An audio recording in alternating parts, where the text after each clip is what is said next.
Movie में हमें 2019 दिखाया गया है, जहाँ पर दिखाया जाता है कि अर्थ का बहुत बुरा हाल है। क्लाइमेट पूरी तरह चेंज हो गया है, जिसकी वजह से बहुत सारे नेचुरल डिजास्टर्स आ रहे हैं और कुछ कंट्रीज में टेम्परेचर इतना ज्यादा है कि हीट की वजह से सिर्फ 10 मिनट में ही 20 से 30 लाख लोग मारे जा चुके थे। कुछ कंट्रीज में बहुत ज्यादा सुनामी आने की वजह से लोग उसमें बहते जा रहे हैं और दूसरी जगहों पर जमीन पर इतना ज्यादा सूखापन है, जमीन इतनी ज्यादा बंजर है कि लोग पानी के बगैर मर रहे हैं। इसके अलावा बहुत सारी जगहों पर फ्लड यानी सैलाब आ गया है और ऐसा ही हाल बाकी कुछ कंट्रीज का था, यानी पूरी दुनिया का ही ऐसा हाल था। तो इस चीज का सोल्यूशन ढूंढने के लिए 27 कंट्रीज आगे आती हैं और वो अपने सबसे ज्यादा अच्छे साइंटिस्ट को भेजकर एक टीम बनाते हैं। अब उन साइंटिस्ट का एक लीडर था जो कि काफी इंटेलिजेंट था और उसका नाम जेक था। अब ये सब मिलकर एक ऐसी सैटेलाइट बनाते हैं जो जमीन के बिगड़े हुए इस इन्वायरमेंट और नेचुरल डिजास्टर्स को कंट्रोल करने की कोशिश करती है। क्लाइमेट को कंट्रोल करने वाली इस मेन सैटेलाइट का नाम डच बॉय रखा जाता है और ये एक काफी बड़ी सैटेलाइट थी जो कि अर्थ के अराउंड एग्जिस्ट करती थी और फिर देखते ही देखते वो अर्थ की बैड कंडीशन को कंट्रोल करने लगती है। अब जो डच बॉय था वो मेन सैटेलाइट था। अब इतनी सारी कंट्रीज हैं दुनिया में, तो हर एक को अपना क्लाइमेट कंट्रोल करने के लिए अलग अलग सैटेलाइट की जरूरत थी। इसीलिए डच बॉय के थ्रू हर कंट्री को एक एक सैटेलाइट दिया जाता है, जिससे हर कंट्री का सैटेलाइट अपने अपने कंट्री के क्लाइमेट को कंट्रोल करेगा। अब जमीन के ऊपर उन सारे सैटेलाइट्स का एक जाल बन जाता है। अब डच बॉय को बनाने वाला, उसे कंट्रोल करने वाला कोई और नहीं बल्कि उन साइंटिस्ट का लीडर जेक था। अब क्योंकि जेक यूएस से बिलोंग करता था, इसीलिए डच बॉय का पूरा कंट्रोल यूएस गवर्नमेंट लेना चाहती थी, लेकिन जेक इस बात के लिए एग्री नहीं होता, तो इसीलिए वो अपना अप्रूवल नहीं देता। इसीलिए अब यूएस गवर्नमेंट उसी के अगेंस्ट चार्जेस लगा देती है। इसके बाद उसे जॉब से निकाल दिया जाता है और उसके बाद यूएस गवर्नमेंट डच बॉय को अपने कंट्रोल में कर लेती है और इसमें गवर्नमेंट का साथ कोई और नहीं बल्कि जेक का अपना भाई मैक्स देता है और वो खुद ही डच बॉय को मैनेज भी कर रहा था। यानी इसका मतलब ये है कि जेक के भाई ने ही उसे धोखा दिया था। इन बातों की वजह से जेक को काफी बुरा लगता है और उसे काफी गुस्सा आता है इसलिए। लेकिन उसकी फैमिली भी अब उससे दूर थी। उसकी एक बेटी थी जो कि उसे सिर्फ वीकेंड पर ही मिला करती थी। इसके बाद इस बात को 3 साल गुजर जाते हैं। इन 3 सालों के दौरान अर्थ का एनवायरमेंट, क्लाइमेट बिल्कुल सेफ रहता है, स्टेबल रहता है। लेकिन तभी हमें अफगानिस्तान का एक गाँव दिखाया जाता है जो कि एक डेजर्ट में था। लेकिन तभी अचानक से उस गाँव का टेम्परेचर इतना ज्यादा गिर जाता है कि वो पूरा गाँव ही फ्रीज हो जाता है। लोग फ्रीज होने लगते हैं, बर्फ जमने लगती है वहाँ पर, जिसकी वजह से गाँव के सारे लोग मारे जाते हैं। अब ये बात जानने के बाद यूएस प्रेसिडेंट और कुछ मेन लोगों की मीटिंग होती है, जहाँ पर उन्हें डाउट होता है कि शायद डच बॉय में खराबी होने की वजह से ही वो पूरा गाँव फ्रीज हो गया है। लेकिन अब किसी भी तरह करके उन्हें ये बात छुपानी थी। लेकिन जेक का भाई मैक्स कहता है कि हमें ये बात छुपाने की बजाय डच बॉय को रिपेयर करना चाहिए और इस मिशन के लिए हमें जेक की हेल्प चाहिए होगी, क्योंकि वो अकेला ही डच बॉय को बनाने वाला था। अब मैक्स के कहने पर जेक पहले तो उसे साफ साफ इनकार कर देता है, लेकिन फिर मैक्स यहाँ पर एक ट्रिक करता है। वो कहता है कि डच बॉय को तुमने बनाया है ना, लो अब उसमें खराबी आ गई है, इसीलिए अब किसी भी तरह करके तुम्हें ही उसे रिपेयर करना होगा। लेकिन जेक को यकीन था कि उसने ऐसी परफेक्ट और स्ट्रॉन्ग चीज बनाई है जिसका खराब होना इम्पॉसिबल था। लेकिन फिर भी वो डच बॉय को चेक करने के लिए एग्री हो ही जाता है। इसके बाद हमें इंटरनेशनल स्पेस स्टेशन दिखाया जाता है और ये वो जगह थी जहाँ पर डच बॉय और बाकी सैटेलाइट्स को कंट्रोल किया जाता था और यहाँ पर अफगानिस्तान की पुरानी सैटेलाइट को निकाल कर नई लगाई जाती है। अब जेक एक हफ्ते के बाद वहाँ पर आने वाला था। जब अफगानिस्तान की पुरानी सैटेलाइट आती है तो एक साइंटिस्ट उसका सारा डाटा ले लेता है और जाकर उसे चुपके से अपने लॉकर में रख देता है। लेकिन जब वो आगे जा रहा होता है तब अचानक से उस एरिया की सारी विंडोज ओपन हो जाती हैं, जिससे वो साइंटिस्ट डीप स्पेस में खींचा चला जाता है, यानी कोई जानबूझकर उसे मार देता है। इसके बाद हमें हांगकांग का सीन दिखाया जाता है, जहाँ पर क्लाइमेट कंट्रोल के हेडक्वार्टर में हम एक आदमी को देखते हैं और ये आदमी हांगकांग की सैटेलाइट का हेड था। फिर एक दिन वो स्टोर से खाने का सामान लेने जाता है, तभी अंडे उसके हाथ से गिर जाते हैं और तभी वो नोटिस करता है कि वो अंडे गिरते ही फ्राई हो रहे हैं और फिर देखते ही देखते वहाँ पर अर्थक्वेक आने लगता है, यानी जलजला आने लगता है। जमीन फटने लगती है और आग उगलने लगती है, बिल्कुल किसी लावा की तरह।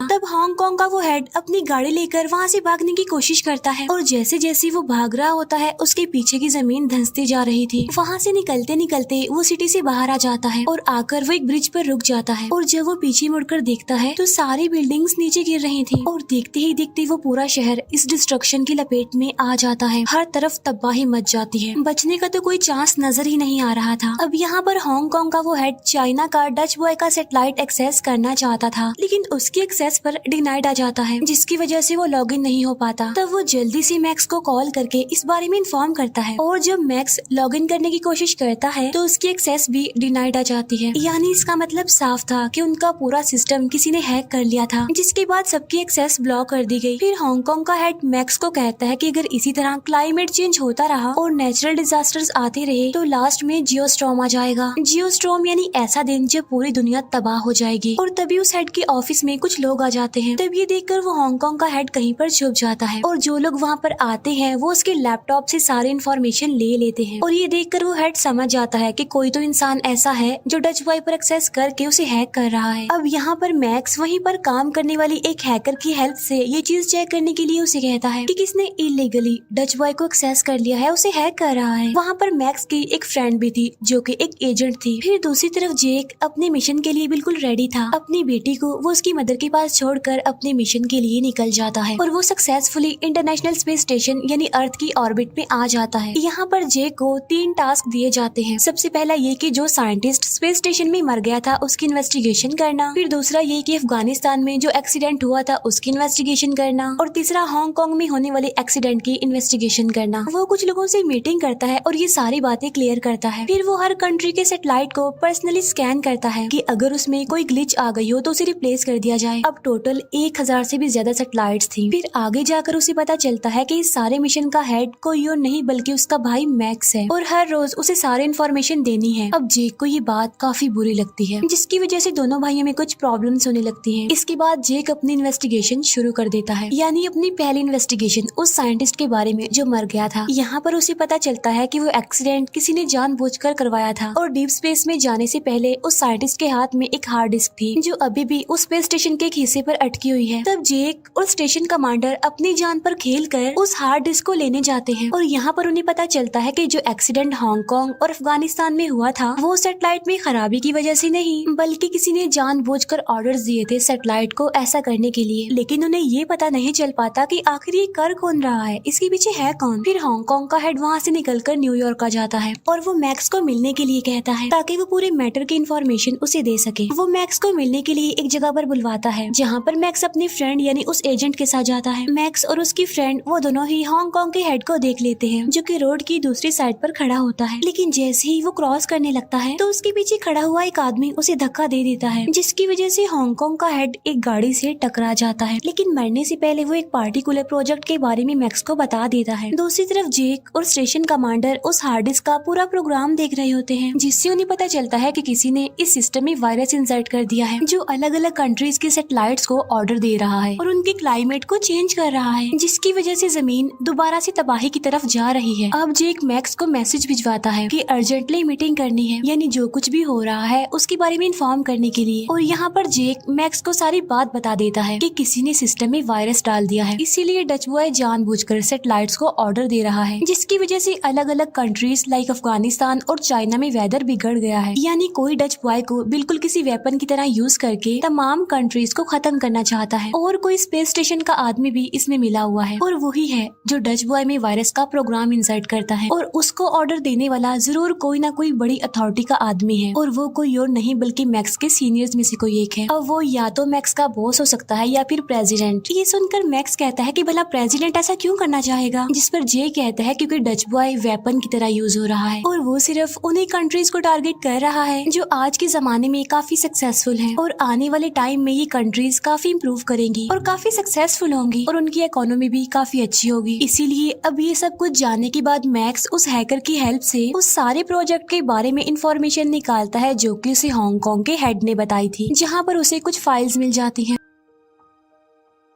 और जो कुछ उसे जेक ने बताया था उसे मिलता जुलता कुछ डाटा उस प्रोजेक्ट में रिसीव होता है कि कैसे सक्सेसफुल डेवलप्ड और इकोनॉमिकल कंट्रीज को डिस्ट्रॉय करना है। अब क्योंकि ये प्रोजेक्ट काफी टॉप सीक्रेट था तो इसीलिए कोई काफी बड़ी अथॉरिटी का आदमी ही इसे बड़े लेवल पर ऑपरेट कर सकता है। अब यहाँ पर मैक्स को प्रेसिडेंट पर शक होता है। अब प्रेसिडेंट पब्लिक गैदरिंग के लिए जा रहे थे और मैक्स भी उनके साथ चला जाता है। दूसरी तरफ बताया जाता है कि टोक्यो में काफी बड़ा हेल स्टॉर्म आ गया है, बड़े बड़े पत्थरों की तरह बर्फ नीचे गिर रही है, जिसकी वजह से बहुत बहुत सारे लोग मारे जा चुके हैं और पूरी सिटी में तबाही भी बहुत ज्यादा हो गई है। फिर दूसरी तरफ ब्राजील का टेम्परेचर आहिस्ता आहिस्ता इतना ज्यादा कम होने लगता है कि देखते ही देखते पूरा समंदर फ्रीज हो जाता है और वहाँ पर एंजॉय करने जितने भी लोग आए होते हैं वो भी सारे फ्रीज हो जाते हैं, यानी बर्फ बन जाते हैं। और ये सब कुछ डच बॉय सैटेलाइट की वजह से ही हो रहा था, क्योंकि वो वायरस से इन्फेक्टेड जो था और वही बाकी सैटेलाइट्स को कमांड कर रहा था, इंस्ट्रक्शंस दे रहा था। अब देखते ही देखते पूरा डच बॉय इस वायरस की लपेट में आ जाता है, जिसकी वजह से सारे सैटेलाइट्स भी इन्फेक्ट होने लगते हैं। और बाद में पूरा सिस्टम खराब होने के बाद जियोस्टॉर्म का अलर्ट आने लगता है कि आने वाले 1.5 घंटे में पूरी दुनिया तबाह होने वाली है। लेकिन अगर इससे बचना है तो डच बॉय सैटेलाइट को रिस्टार्ट करना होगा, जिसकी वजह से उसका पूरा प्रोग्राम रीसेट हो जाएगा, जिससे सिस्टम खुद को रिपेयर करेगा और वायरस को खत्म कर देगा। लेकिन सिस्टम को रिस्टार्ट करने के लिए प्रेसिडेंट की बायोमेट्रिक एक्सेस चाहिए होगी। अब ये सारी बातें जेक मैक्स को बताता है। तब ये सुनकर मैक्स को काफी गुस्सा आता है कि प्रेसिडेंट आखिर ऐसा कैसे कर सकता है। तो इसीलिए वो प्लान बनाने लगता है कि आखिर कैसे प्रेसिडेंट की बायोमेट्रिक एक्सेस ली जाए। तब मैक्स को परेशान देखकर उसका बॉस उससे पूछता है कि क्या हुआ, इतने परेशान क्यों लग रहे हो। तो यहाँ पर मैक्स अपने बॉस को सारी बात बता देता है कि शायद प्रेसिडेंट का ही हाथ है डेवलप्ड कंट्रीज को तबाह करने का। अब ये सुनकर उसका बॉस पूछता है कि तुम्हें कैसे पता उस पार्टिकुलर प्रोजेक्ट का। अब ये बात सुनकर मैक्स काफी हैरान रह जाता है, क्योंकि उसने प्रोजेक्ट की तो बात ही नहीं की थी। और इसीलिए मैक्स समझ जाता है कि चाहे इसमें प्रेसिडेंट का हाथ हो या ना हो, लेकिन मेरे बॉस का हाथ जरूर है। अब उसका बॉस उसे मारने के लिए जाता है, लेकिन मैक्स वहाँ से बचकर भाग जाता है और वो अपनी फ्रेंड यानी उस एजेंट को सारी बात बता देता है। अब क्योंकि वो लड़की एक एजेंट थी तो प्रेसिडेंट की प्रोटेक्शन की रिस्पॉन्सिबिलिटी उसकी थी, इसीलिए वो जानबूझकर पब्लिक प्लेस में फायरिंग करती है, जिसकी वजह से प्रेसिडेंट को लेकर जाना पड़ता है। वो प्रेसिडेंट की बाकी गार्ड्स को भी मार देती है और उसे अपने साथ एक गाड़ी में ले जाती है और उस गाड़ी में मैक्स भी था, जहाँ पर मैक्स उस प्रेसिडेंट को सारी रियलिटी बता देता है। लेकिन तभी मैक्स के बॉस के कुछ लोग वहाँ पर आकर उनकी गाड़ी का पीछा करने लगते हैं और उन पर बहुत ज्यादा फायरिंग करने लगते हैं। और तभी यहाँ का वेदर भी अचानक से चेंज होने लगता है, यानी खराब होने लगता है और यहाँ पर भी काफी अर्थक्वेक आ रहे थे। अब जेक ने डच बॉय को इस तरह से सेटअप किया हुआ था कि अगर जियोस्टॉर्म का अलर्ट आए तो ये पूरी सैटेलाइट अपने आप से ही सेल्फ डिस्ट्रक्ट हो जाए, ताकि ये जमीन पर आकर ना गिरे। अब इसी सेल्फ डिस्ट्रक्शन की वजह से वो स्टेशन भी तबाह होने वाला था। अब उस साइंटिस्ट के पास सिर्फ कुछ मिनट ही बचे थे वहाँ से एस्केप करने के लिए। जेक सबको ऑर्डर देता है कि वो शटल में बैठकर वहाँ से चले जाएं। और यहाँ पर जेक को उस आदमी के बारे में पता चल जाता है कि किसने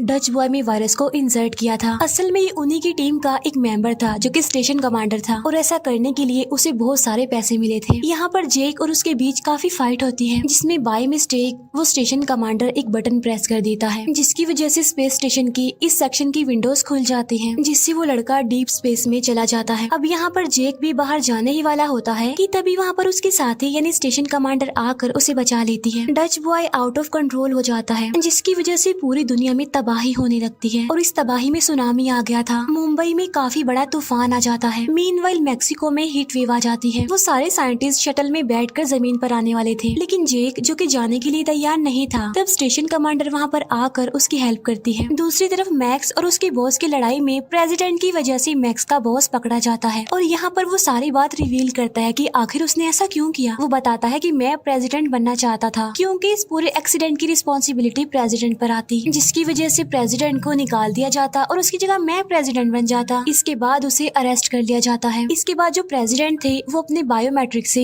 डच बॉय को रिस्टार्ट कर देते हैं। रिस्टार्ट होने के बाद सिस्टम उस वायरस को डिस्ट्रॉय कर देता है, जिसकी वजह से देखते ही देखते सारी सिचुएशन ठीक होने लगती है और जितनी भी नेचुरल डिजास्टर्स हो रही थी वो अपने आप से ही बंद हो जाती हैं। लेकिन उनका स्पेस स्टेशन अभी डिस्ट्रॉय होने वाला था, जिसमें अभी तक जेक और वो स्टेशन कमांडर थे, वो एक पुराने सैटेलाइट में छुप जाते हैं। इसके बाद पूरा स्टेशन डिस्ट्रॉय हो जाता है और अब वो डीप स्पेस में जाने लगते हैं। उन्हें कुछ पता नहीं था कि वो कहाँ पर लैंड करेंगे, जमीन पर पहुँचेंगे भी या फिर नहीं। लेकिन तभी उनका एक साइंटिस्ट वापिस आता है और वो उनके सैटेलाइट को अपने स्पेसशिप से अटैच कर देता है और उन दोनों को सही सलामत बचा लेता है और अब ये दोनों सक्सेसफुली जमीन पर आ जाते हैं। इसके बाद एक और स्पेस स्टेशन बनाया जाता है, जिसका इंचार्ज जेक को बनाया जाता है और उसे उसकी जॉब भी वापस दे दी जाती है।